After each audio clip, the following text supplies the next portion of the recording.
questions from the D to the MLs. The question is, why are so many artists, scientists, and entertainers on the ADHD and autism spectrum? The hell would you ask me that? I dropped out of college 3 times, man. If I was at a farm right now, someone would still have to tell me to stop pulling the pig's tail. But I want to straighten it. I have no idea. I assume it's because those specific disciplines do not require a rigid way of thinking. I have ADHD, so not only do I want to take the puzzle apart and put it back together, I want to see if I can make a totally different puzzle with those same pieces.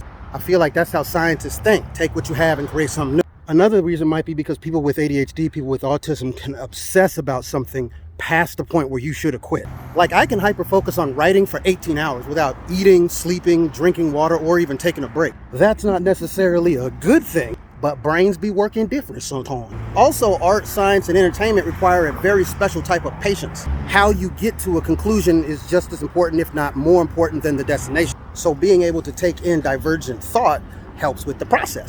I know that with autism, all that time spent trying to figure out people, all that energy that you're using to try and figure out why this motherfucker looked like that, that's energy that a non-motherfucking autistic person isn't using. So in situations where they don't have to expend that energy, the brain becomes superpowered in a certain way. The problem is that in most instances, day to day, they have to spend that energy. For ADHD, same thing but different. My lips is chapped.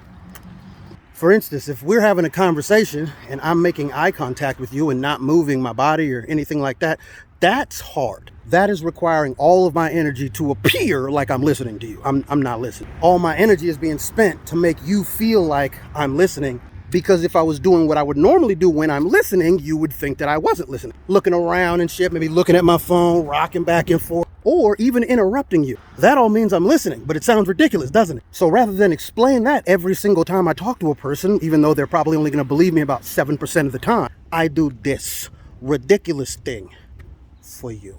It's one of the reasons why a lot of people with autism go into the scientists. Data is just data. They ain't got to figure it out. Same reason that a lot of people with ADHD go into the entertainment. For acting, I can play this character really intensely, give everything to it for 3 months, and then it's over. For art, this painting doesn't have to make sense to anybody else, just me. And people will still like it and nobody gets hurt. So to answer your question, I honestly have no idea. But those might be some of the reasons. I'm so fat and tired.